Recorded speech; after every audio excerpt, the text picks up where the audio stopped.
When I bought my first car, I sat in that dealership office for 2 hours and I walked out convinced of one thing. Those three payment options, lease, finance, or cash, are designed to confuse you because the monthly numbers make the worst deal look like the best one. I almost fell for it myself. So in this video, I'm going to break down what each option actually is, what each one really costs, and what I'd personally do in each situation. So the next time you're sitting across from a finance manager, you already know your answer before he starts doing math at you. Let me start with leasing, because this is the one I misunderstood the longest. A lease is not buying a car slowly. I used to think it was. A lease is a long-term rental. You're paying to use the car for 2 or 3 years, and then you give it back. And here's how the payment actually works, because nobody explained this to me until way too late. The leasing company estimates what the car will be worth when you return it. That's called the residual value. Say the car costs $35,000 today, and they figure it'll be worth $21,000 in 3 years. Your payments cover that $14,000 gap, the depreciation, plus interest, which in lease world they call the money factor, plus fees. When I finally understood that, it changed how I saw the whole thing. You're not paying for the car. You're paying for the value the car loses while you drive it. And new cars lose value fastest in their first 3 years. So you're renting the car during the most expensive years of its life. And there are 3 strings attached that I need you to know about. 1, mileage caps, usually 10 to 12,000 miles a year, and going over costs around 25 cents per mile. 2, they force you to carry full insurance coverage, the expensive kind, the whole time. 3, and this is the big one, at the end, you own nothing. No trade-in, no equity, you hand back the keys and start from zero. Now, to be fair, it's the lowest monthly payment of the 3. You're always under warranty, and you never deal with an aging car. You're buying convenience. Just understand that you're paying full price for it. Option 2, financing. This is what most people, including most of my friends, mean when they say they bought a car. About 8 out of 10 new cars are financed, and here's the honest way to think about it. The bank buys the car, and you buy it back from the bank month by month with interest. Let me run my numbers. Say I put $3,500 down and borrow the remaining $31,500 at 7%. That's about what rates look like in 2026, over 60 months. My payment, $624 a month. But here's the part that made me wince when I first calculated it. Over those 5 years, I'd pay back about $37,400 on a $31,500 loan.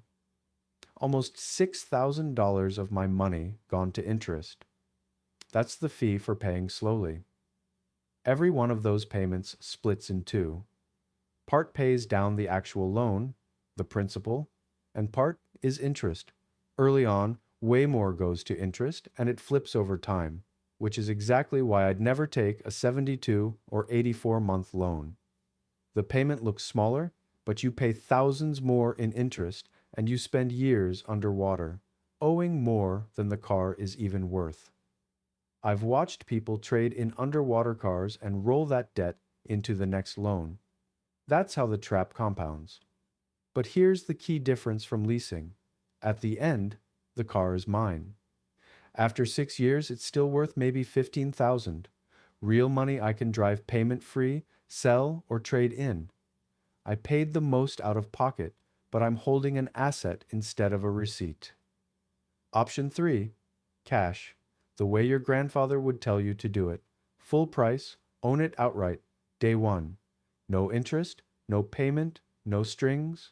That $6,000 in interest the finance buyer paid, I keep it. The way I think about it, paying cash gives me a guaranteed return equal to whatever rate I avoided. and a guaranteed 7% is a deal I'll take every time. But I have to be honest with you about the hidden cost because most videos skip it. Opportunity cost.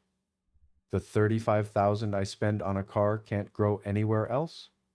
Back when loans were 2%, I would have told you to finance cheap and invest your cash. The math genuinely worked. At today's rates, that edge is basically gone.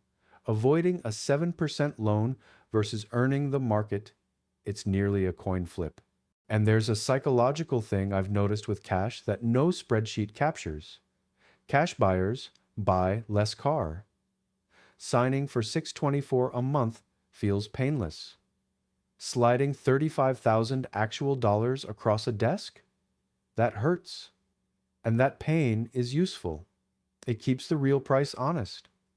Honestly, that discipline has saved me more money than any interest rate ever has. So let me put it all together. Same $35,000 car, 6 years, all 3 doors. Leasing.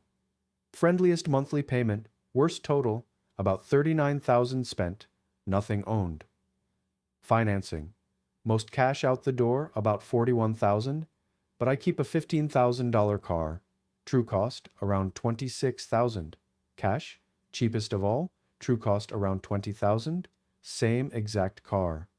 Almost a $20,000 gap between the smartest and most expensive way to drive it.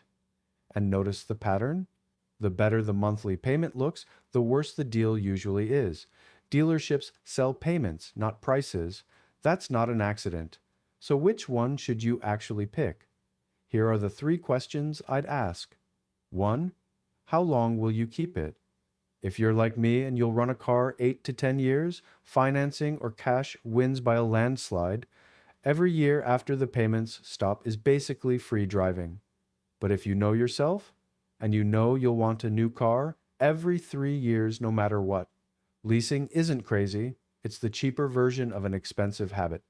I'd rather see you lease than roll negative equity through loan after loan and own nothing anyway. 2. What's the rate? If there's a promo APR under 4%, I'm financing and keeping my cash invested. That spread works in my favor. At 7, 8, 9%, every dollar I put toward the car earns me that rate, guaranteed, just by avoiding it. 3. Are you a special case? 2 real ones. If you run a business, lease payments can be a legitimate tax write-off. Talk to an accountant, not YouTube. And EVs are the one category where I'd actually lease. Resale values are all over the place. The tech ages fast, and manufacturers stuff tax credits into lease deals. Let them keep that risk. For everyone else, my answer is boring on purpose. Buy a reliable car you can actually afford, pay cash or take the shortest loan you can handle, and keep it for a long time. If you take one thing from this video, take this. How you pay matters less than how long you keep the car. Depreciation, not interest, is the biggest cost of driving, and the only way to beat it is to stop buying it over and over. A bad loan on a car you keep for 10 years beats a smart lease you renew forever, every single time. Now the question I get asked next is always, okay, but how much car can I actually afford? There's a simple rule for that. I made a whole video on it. It's on screen right now. I'll see you there.